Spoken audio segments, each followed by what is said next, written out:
They've already developed missiles that can threaten Europe and our bases overseas, and they're working to build missiles that will soon reach the United States of America. After Midnight Hammer, they were warned to make no future attempts to rebuild their weapons program, and in particular, nuclear weapons. Yet they continue, starting it all over. We wiped it out, and they want to start all over again. So it's the same thing. They're not even changing the script. Remember when George Bush said this? Facing clear evidence of peril, we cannot wait for the final proof, the smoking gun that could come in the form of a mushroom cloud. Okay, now he was just making all that up, and here is Dick Cheney doing the same thing.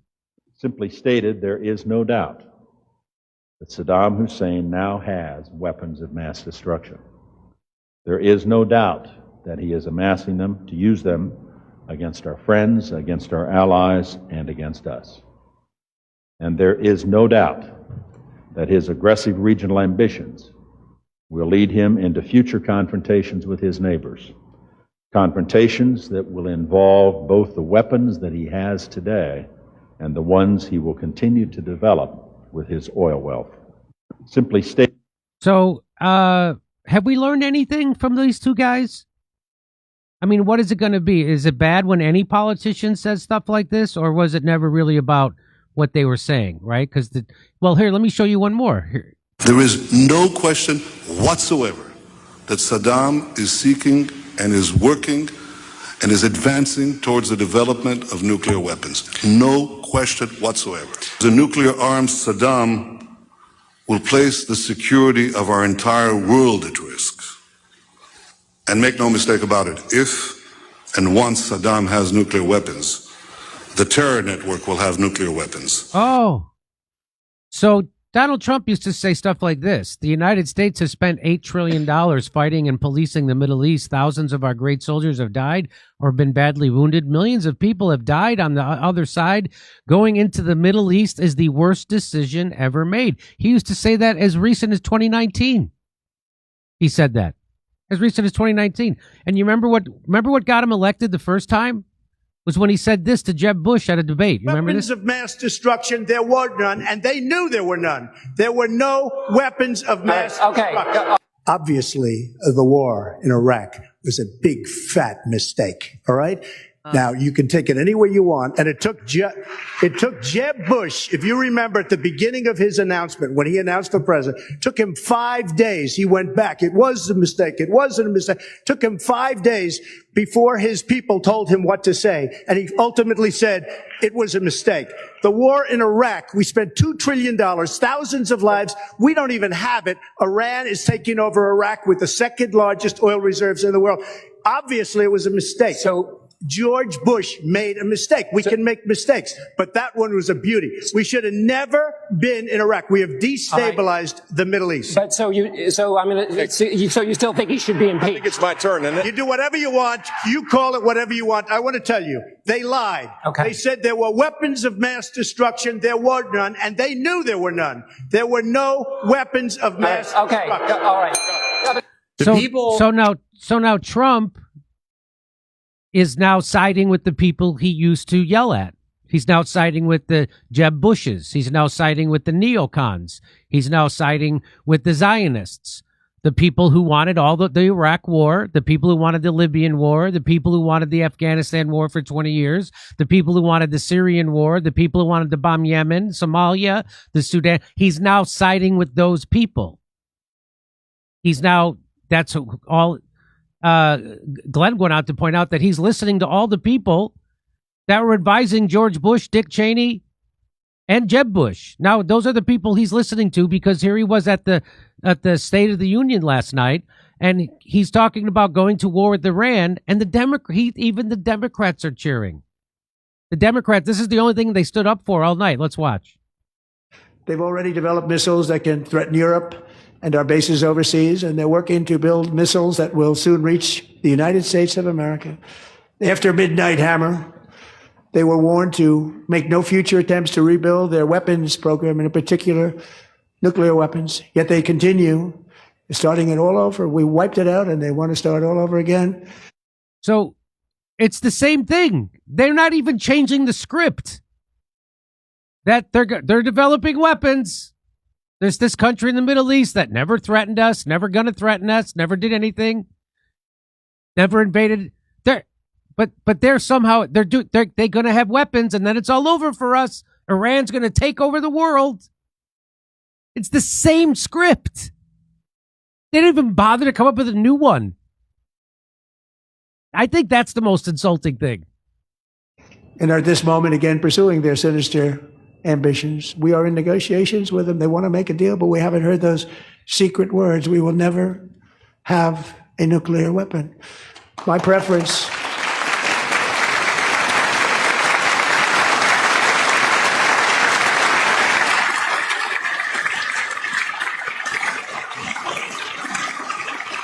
That's both My sides of preference the is to aisle. solve this problem through diplomacy. But one thing is certain, I will never allow the world's #1 sponsor of terror, which they are by far. The world's #1 terrorist by far, and nobody even comes close, is the United States. By far. We've set the Middle East on fire. We did Iraq twice. We did Syria, turned it over to the Al-Qaeda. We did Afghanistan for 20 years, spent $1 trillion, turned it over to the Taliban. We did Libya, turned it over to terrorists and open slave trade. We're funding the genocide right now in Gaza. We're funding what's happening in Ukraine. We're the world's biggest terrorists by far. Look what we just did to Venezuela. We're starving Cuba. So this idea that Iran is that's just their definition of terrorism. That's it. Anybody who fights back against the United States imperialism or Israel's is a terrorist. Okay. Who have a nuclear weapon, can't let that happen. Can't let them have a nuclear weapon. Can't do it. We can't let them have a nuclear weapon, and the entire chamber stands up. Democrats included. That's what Max Blumenthal says. Trump recycles George W. Bush's Iraq War WMD propaganda, warning that Iran is planning to strike Europe and the U.S. with nuclear weapons. Many Democrats stood and applauded after staying seated all night. So there you go. Again, pretending that the Democrats and Republicans are different in any substantial way makes you a chump. They're not different in any way. Donald Trump said he was getting rid of censorship. He brought in all new types of censorship. Donald Trump said he was going to end the wars, invest that money back here. He's already bombed Iran. He's already bombed Yemen at the behest of Israel. He's already welcomed the head chopper from Al-Qaeda from Syria to the White House. As we still have people in Guantanamo, he's still funding the Ukraine war. He's overthrown Venezuela. He wants to go bomb Mexico, and he's doing siege warfare on Cuba, which is a war crime. And now he wants to go back into Iran. He wants to finish the job. He wants to go back into Iran, do the Iran war. Whatever happened to this guy? Whatever happened to where is he? There is This guy. Weapons of mass destruction, there were none, and they knew there were none. There were no weapons of mass destruction. What happened to that guy? The exact opposite. He is now one of them. He is now Jeb Bush. He is now Dick Cheney.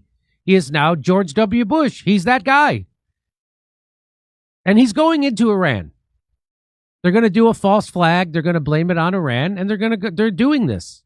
Why? Because Benjamin Netanyahu wants them to do this, and anything Benjamin Netanyahu wants, they do. Now, Trump will tell you he does this at the behest of Miriam Adelson. But I think he wants you to think that's why he's doing it. I think he's doing it because Israel and Benjamin Netanyahu have him by the balls. So there's a reason why they're not releasing those extra 3 million files of the Epstein. And, you know, a lot of people said that when that postcard, that birthday card that Trump sent to Jeffrey Epstein got released through the New York Times, that was the doing of Israel. That was the doing of Benjamin Netanyahu to pressure Donald Trump to bomb Iran. That's what a lot of people, that's the speculation. So obviously he's doing the bidding of Israel. He wants you to think it's because of Miriam Adelson's $200 million she gave him. But I think it's really because he doesn't want to admit that he's if it was known, he's got a lot of blackmail on him is being held by the Mossad. That's what I think. So let's go back to how people reacted. 2.5 minutes of straight up Israel first war propaganda.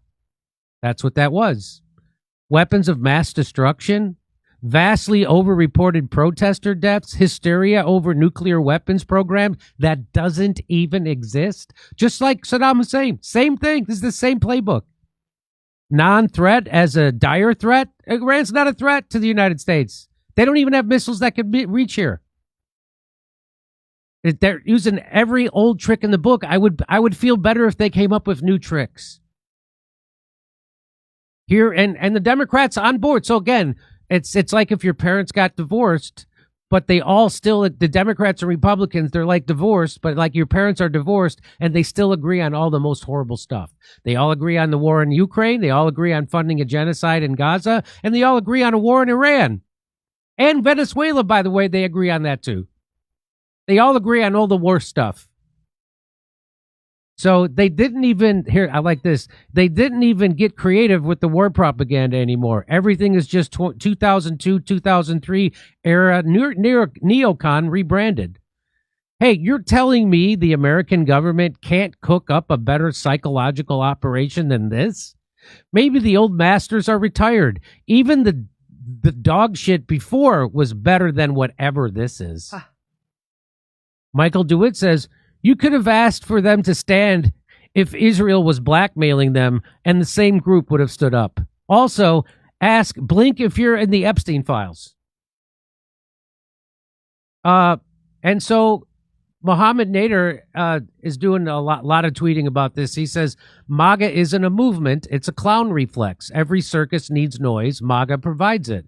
No policy, no plan, just costumes and yelling. Same hats, same chants, different clowns. So I think that most of MAGA that are legit in championing Trump's campaign agenda have left Trump. People like Thomas Massie, Marjorie Taylor Greene, Candace Owens. We've showed you myriad Trump voters who now have regret and remorse and feel betrayed because they are being betrayed. And so the people left, the Gunther, whatever his name is, the Cat Turds, the Gunther Eaglemans, the Dan Bonginos. That's who he's talking about here. The people, it's just a clown reflex. They just go back on everything they've said for the last 10 years, and now they become the people that they claimed to be fighting and hating. And so now they're Dan Bongino and Kash Patel. Instead of exposing the Epstein files, they're covering up. They're, as Dan Bongino said, they're having custody over information. That's what we sent him to Washington for, was to have custody over information. No, we sent you there to expose it. So Candace Owens said, that the MAGA was ended the day he called his own supporters clowns and idiots for wanting the release of the Epstein files. So that's when she said it was over. I think it was over when he bombed Iran. But here's another one. A country of 350, that's the United States, obeys a prime minister of a state smaller than New Jersey. Think about that. That's who's really controlling the United States right now. Our foreign policy is a country smaller than New Jersey. Meanwhile, Gaza is 141 square miles. They've been under siege for 20 years, and they never kneeled to Israel. But the U.S. officials can't even refuse a wall-kissing order. Not even once. A tiny strip stands tall. A superpower kneels. So the Gazans, the Palestinians, they stand up to Israel. But a superpower, the United States, we kneel immediately. And that's what this is about. A superpower kneels. Explain that. Miriam Adelson, she's the original Erica Kirk, by the way. She's the queen alien laying honeypot eggs on a conveyor belt. There's a lot more to this story. We'll be right back in 1 second. But first, I want to tell you, hey, Kalshi has that idea. Is the U.S.-Iran nuclear deal? Let's go to this. U.S.-Iran Are they going to have a nuclear deal? Is there going to be a deal? You can go make they don't call them bets. They call them trades over at Kalshi.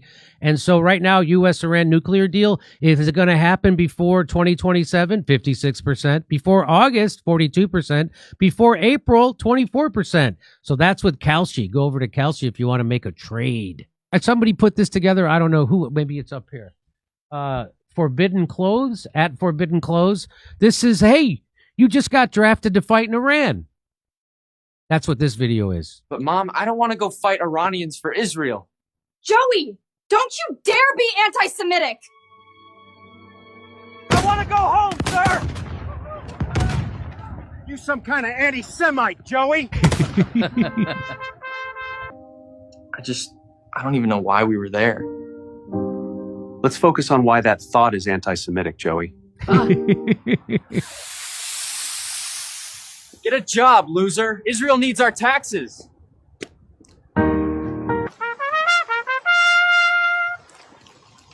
But I'm not even dead. That's anti-Semitic, son. Well done. That's very nicely done. Forbidden Clothes. It's coming. And let's just remember all the times that Donald Trump tweeted against a war with Iran. In 2011, he said, in order to get elected, Obama will start a war with Iran. In 2012, he said, Barack Obama will attack Iran in order to get reelected. In 2013, he said, I predict that President Obama will at some point attack Iran in order to save face. And then in 2013, he said, remember that I predicted a long time ago that President Obama will attack Iran because of his inability to negotiate properly, not skilled. So anybody who calls themselves MAGA, who's cheering Donald Trump's drumbeat to war with Iran, is never believed in anything that the MAGA was stood for in the first place. So you're just fakes and phonies and sycophants, and actually you're betraying the United States, just like Donald Trump is. Because he's doing this at the behest of Israel. It's not in our interest to do this at all. It's the exact opposite, as Donald Trump used to say. Donald Trump says there was no weapons of mass destruction, and they knew it, and they lied. Donald Trump said it was the biggest mistake we ever made. Here it is. Going into the Middle East is the worst decision ever made. And now he's doing the same thing. And there's a small group of people who call themselves MAGA that are going along with it. Marjorie Taylor Greene's not going along with it. Thomas Massey doesn't go along with it. Tucker Carlson doesn't go along with it. The number one conservative newsman in the country, Candace Owens, doesn't go along with it. I don't go along with it. I don't know who is honestly going along with this, who isn't being paid or pressured to go along with this. But where's this guy? Where the F is this guy? Weapons of mass destruction, there were none, and they knew there were none. There were no weapons of mass destruction. Obviously, the war in Iraq was a big, fat mistake. And that's why people voted for him the first time. That's why a lot of people voted for him the second time. He now has he's turned into the thing he used to rail against. He's that guy. He surrounded himself with all the same people, all the same Zionists, all the same neocons, and they're going to do it. So, and I really the reason I really wanted to do this, because I didn't want to cover his speech last night at all. I watched it, most of it, and it was it's just stomach churning. It's just as much as Joe Biden's was stomach churning. It's not. This isn't partisan. But Donald Trump promised to not go into these wars. He promised to end these wars in 24 hours. He promised that you could do, instead of bombing, you could do a phone call, like he said he would do with Yemen, and then he went and bombed Yemen. He's still funding Ukraine. He's still funding the genocide in Gaza. He's bombed Iran already. He's already welcomed the head chopper from Al-Qaeda to the White House from Syria. This is all at the behest of Israel. And so the reason I wanted to cover this, because it's not newsworthy, and nothing he said last night was newsworthy, except the fact that what got revealed was that the Democrats agree with Donald Trump on all the worst things he wants to do. You want to triple the budget for the Pentagon? Go do it. You want to go invade Iran? Go do it. You want to overthrow Venezuela? Go do it. You want to keep funding a war with Russia? Go do it. They're all for it. They're all for all the worst things he wants to do. You want to keep Americans from actual having health care? Go do it. And they'll do it. You want to keep people from having a raise in the minimum wage? Go do it. And that's what this is what the Democrats and the Republicans, this is all theater. And it doesn't matter who you vote for. You get John McCain and you get an exploding deficit. The Democrats are for the exploding deficits. The Republicans are for the exploding deficits. They're for the devaluation of the dollar. The Democrats are for the devaluation of the dollar. They're for foreign wars. The Democrats are for foreign wars. So all the billionaires that actually run things, they all like each other and work together behind the scenes. And they're the ones who really run things. Donald Trump is not the boss. He has a handler. He has a boss. One of those bosses is Benjamin Netanyahu. And I don't know how we get out of this without some kind of real revolution, something big, like the truckers did in Canada when they shut down Canada. We need something like that to take our country back, but it's not going to happen until the rest of the world stops using the United States dollar as the reserve currency, which is coming. I predict it will probably come within 10 years. I'm not good at predictions, but that is when people lose their life savings, when they lose their retirement, when we go into a deflation spiral or an inflation spiral, that's what will make people finally wake up, get in the streets. Like, wait, I go to work all day. When I come home, I'm more in debt than when I left for work. That's what will make people get in the streets. But until then, even though 50% of the country can't afford a $400 emergency, 70 to 80% of workers work paycheck to paycheck, people still go bankrupt on the regular. People are spending $40,000 a year just for health insurance for a couple. So it's bad, but it's going to have to get significantly more painful for people to actually get in the street and do something and take our country back.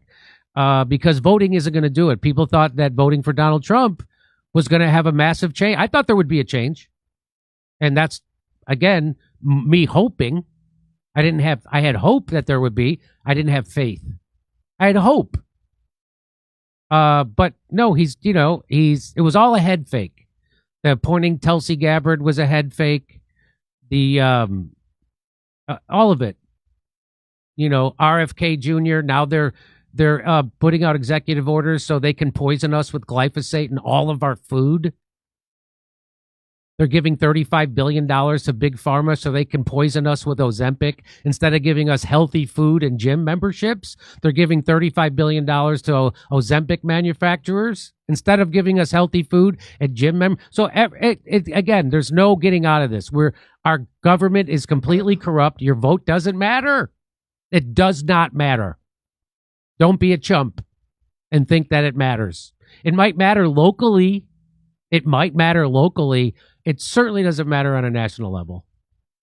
And the Democrats go right along. And if you'd like to hear my jokes about this, come see me in San Antonio, Albuquerque, Houston, Dallas, Salt Lake City. We'll be at the Comedy Store in Los Angeles, April 17th, Las Vegas, Tulsa, and Oklahoma City after that. Go to jimmydore.com for a link for tickets, and only go there because anywhere else will charge you more money. Come see me on tour in San Antonio, Albuquerque, Houston, Dallas, Salt Lake City, Las Vegas, Tulsa, Oklahoma City. Go to jimmydore.com for a link for tickets because if you go anywhere else, they'll charge you more.